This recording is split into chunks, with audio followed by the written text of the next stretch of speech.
From warm, sunny Colorado, always warm, always sunny, sometimes Colorado. Today is November 25th, 2024, and I'm making a video, talk a little bit more about our good friends in Wyoming. So I got an email from the Wyoming Stable Token, and it talked about the top 7 finalists. And there's something I noticed here that's really interesting. And now that we're friends with the XRP community, I just wanted to point something out here. All right. So bring up this email.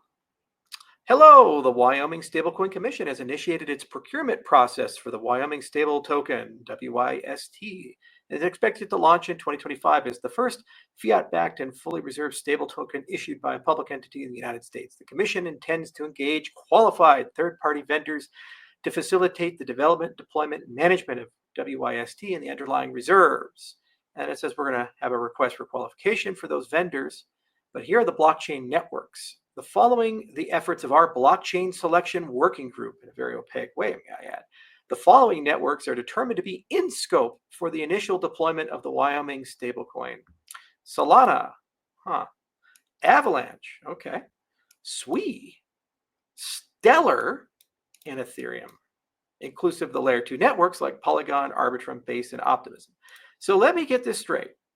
Apparently, Stellar can do stuff that Ripple can't do, according to the scoring criteria. So Ripple just announced the launch of RLUSD, and the last time I checked, when we look at market cap here, look at XRP, an $84 billion ecosystem with almost $12 billion in trading, and it has all these amazing payment and settlement capabilities, including that free Cs for assets issued in the XRP ledger.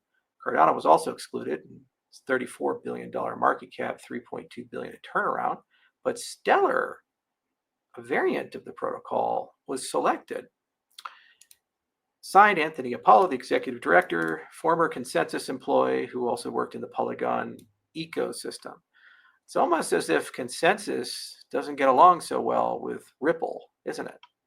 But there you have it, folks. These guys right here, there were some scoring criteria. This blockchain select working group unilaterally scored. There was no public process or determination.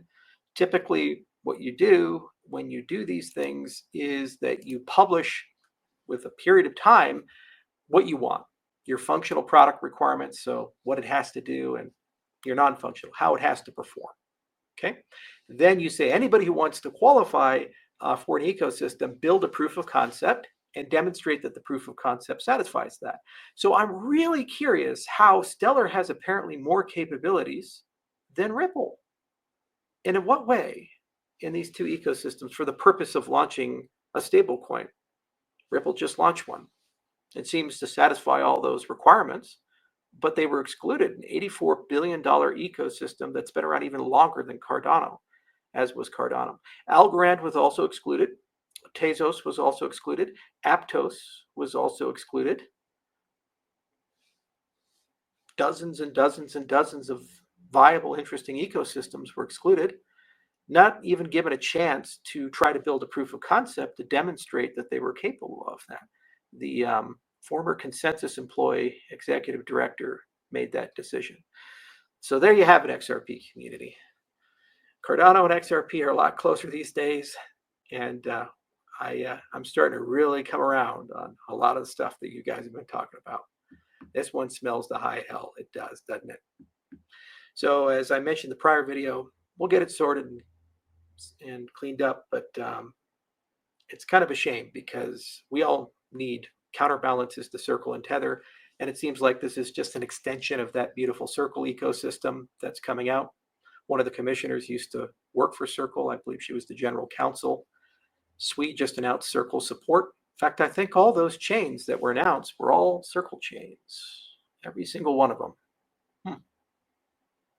Interesting how that happens. So things are changing in 2025. We don't have any patience or tolerance for this type of stuff anymore. And opaque processes are not how we're going to have a relationship with the government moving forward. And that's why I believe there's a lot of good-hearted people in the state of Wyoming to get this done. And by the way, There might even be a class action because anybody who was excluded certainly has standing. This creates an unfair competitive advantage to those chains selected and an unfair disadvantage to the chains not selected. And since it's an opaque process and normal procurement wasn't followed by any semblance of the world, and there's no opportunity for a chain to build a proof of concept to demonstrate they adhere to the requirements to qualify, it really is interesting how a small group of people, former Consensus employees and former employees of Circle, can act as judge, jury, and executioner for what chains qualify with public funds and a public project. I would also like to point out, because of Cardano's partnership with Boss, Bitcoin OS, Cardano creates an opportunity for Bitcoin to have its first stablecoin.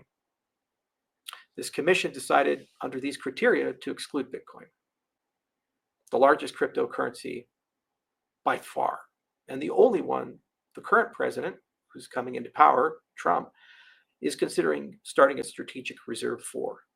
It's truly curious to me because I know how many people in Wyoming are Team Bitcoin and Team Orange, how they were also excluded from this process. Bitcoin apparently is not allowed, but the Circle ecosystem is by former Circle employees. Go figure. Smells the high hell if you ask me. So XRP community, you know what to do. And we do too. We're going to get this fixed one way or the other. And it's not okay to use public funds to create an unfair competitive advantage for certain companies and certain ecosystems and to whitewash it as if it was an open process. For a year and a half, the lawmakers and the committee was directly aligned with this